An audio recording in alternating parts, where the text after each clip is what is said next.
Hey, it's Kat at Kattalestv. I'm at the beach, as you can see. It's a lovely day. But I wanted to talk to you about the Tory Lanez case because, August 7th is the sentencing date. And I've said it before. In reference to me, I've done everything I possibly could with this case. I actually investigated it. I actually went to the location where it allegedly happened. I went there at least 6 times that I filmed trying to make sense of this case. All I can say moving forward is this. You guys and ladies, if you feel that Tory's innocent, keep telling the story. Keep sharing the evidence that you have. Keep looking for new evidence. Because, honestly, this is not a normal case. And it's very bizarre that they were able to convict him with no evidence. I wasn't aware when I was in the courtroom that they didn't have the evidence, the gun, the bullets, the fragments from her foot, the shell casings for over a year. All that was lost. A normal attorney would have fought and filed a motion to say, my client can't receive a fair trial if the evidence was lost. Meanwhile, Kattalestv, one of the prosecuting attorneys, was like, Tory's willing to take his DNA test, and even though he passed the DNA test, it didn't matter in this case. Yet Kelsey and Megan Thee Stallion did not take a DNA test. So why is it that everything to do with Tory Lanez being able to prove his innocent didn't matter, but a person, the accuser, who lied multiple times. And when I say multiple times, I counted at least 33 lies in the Gayle King interview alone. How is it that she was able to skate, lying so much? How is she a reliable witness? I don't know. And then also I happened to find all those videos of her being almost blackout drunk on YouTube and her social media. Because, these people, I want to use the word narcissist, but I'm going to pull back a little bit. But the addiction to social media is so prevalent and is so forced with all these influencers. And I'm going to say Megan Thee Stallion, a.k.a. Tina Snow, which also means crystal meth. If you look it up, they are influencers, these rappers. They influence the generations that are young now and even some older generations to follow their lead. They're influencers without being called influencers, all right? And you have to look at what Megan Thee Stallion, a.k.a. Tina Snow, a.k.a. the Queen of Twerking, is promoting and influencing for young people. Is it love? Is it friendship? Is it respect for other people's relationships? Is it qualities that you want to have in yourself or the people that are close to you? And if you answer no to that question or those questions, you have to think, what is Megan Thee Stallion's job? If it's just looking at it superficially to entertain, but would you want her as your best friend? Based on the allegations from Kelsey that Megan cheated with 3 of the men that Kelsey was involved with. Why Kelsey would still hang with Megan is beyond me. I would never put up with a friend that did that kind of crap once. But regardless, they have a strange relationship or whatever. I don't know if they were lovers, but they acted like it in that video. The one on July 9th, 2020, 3 days before the incident allegedly happened, all right? But anyway, just like I said, moving forward, don't forget these names. Kathy Taw, Alexander Bott, the two prosecuting attorneys in this case that put this case out, even though the evidence was missing for over a year. I don't understand how they got away with this case, except it was like a sacrifice, a way to get points in a political career or something, because anybody who's not even involved with this case, anybody that's just a fair-minded, reasonable person would say, you cannot find someone guilty without the evidence. No gun, no bullets, no fragments from her foot, her changing testimony, and not putting in question her sex life, because if she was sleeping with not only Kelsey Harris, not only her fucking bodyguard, what was his name, Justin, who in one video, I think a month or two after the shooting, she was in a pool, drunk. She says he's on bump, and he's playing with a gun while she's listening to WAP, and she's totally comfortable. And how people didn't look at her social media and question her as being a reliable witness or accuser is beyond me. Because Kathy Taw and Alexander Bott use everything in their arsenal to say Tory Lanez was guilty, even when it was circumstantial evidence that didn't make sense, i.e. his social media post, which is so random. It's so stupid. I really don't understand this case, except to say they wanted to sacrifice Tory. I don't know the game these people play, because I'm not in that Hollywood fucking circle, but I just want to reiterate a couple of key points. Alex Spiro, who works for Rock Nation, who is Megan Thee Stallion's attorney, his first gig out of Harvard was the A. Hernandez case, and guess who was a lead attorney? Jose Baez. All these motherfuckers know each other. Jose Baez did a lawyers conference with Sean Hawley like a couple of years ago. Sean Hawley dumped Tory Lanez's case 2 weeks prior, before the case is supposed to start. Sean Hawley has a TV show based on Jay-Z's music called Reasonable Doubt. All these motherfuckers are involved with each other. Alex Spiro is also Kendall Jenner's attorney. So there was no fucking way Kylie Jenner was gonna get off her ass from getting lip injections and whatever plastic surgery that she needed to actually testify for a guy that she was flirting with. I find so many of these people despicable and so narcissistic. And Armand Wiggins, Nick at NyQuil, Street TV, just doing everything for money and not caring about a person being lynched. They're beyond giving a fuck about black people. They just wanted to be with the popular team, the more powerful team. They didn't give a fuck about actually investigating or looking at the facts. None of those people actually went to the location where it happened, all right? I don't have any respect for any of these motherfuckers. And let's talk about James Q from LA Times and fucking Megan Cuntiff. And I do say her name incorrectly because she likes to tell stories incorrectly and she likes to lie. She likes being popular, which is fine when you're a Yeti with a chromosome missing. However, in my bank, in my book, a reporter is a reporter.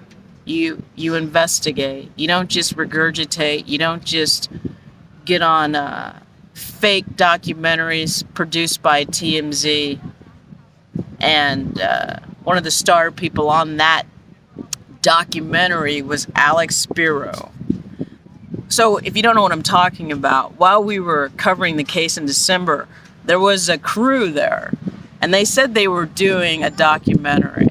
And everyone, you know, this is what's hilarious about LA.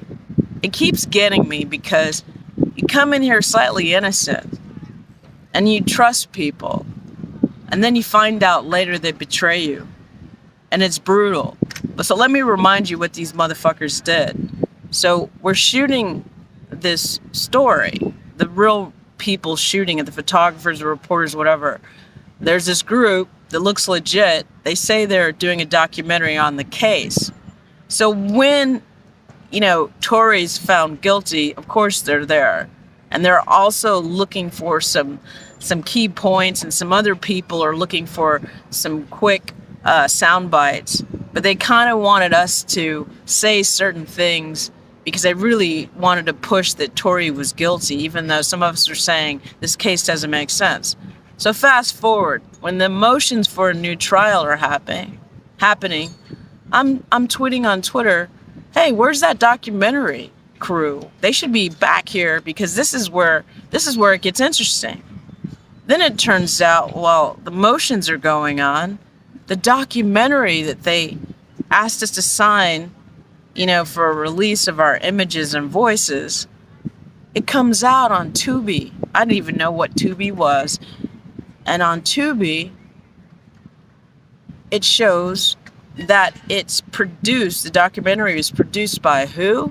TMZ Zero. And who's on it? Megan Kattalestv doing a little special interview. And of course, Alex Spiro, Megan's attorney, talking about the enhancements and things like that they're looking for Tory to get.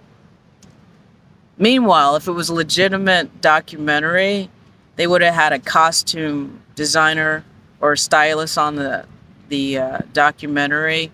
So when Megan Kattalestv was being interviewed, her gaping shirt that was ill fit, which she always wears, I don't know why she can't afford, with all the lies she tells and all the attention she gets, she can't afford to buy a blouse that fits.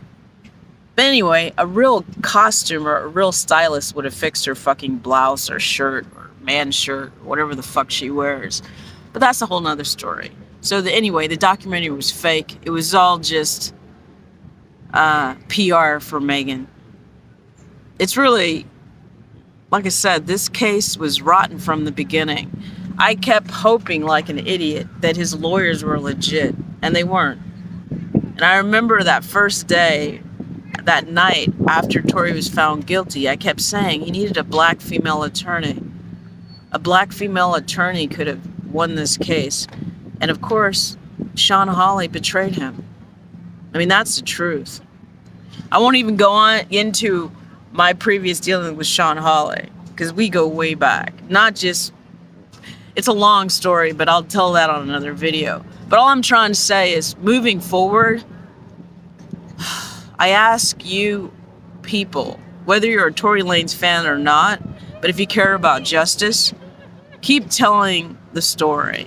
It kind of reminds me of Emmett Till in a weird way, where the mother had so much decency and was so strong and so astute to tell people, you know, I want them to see my son.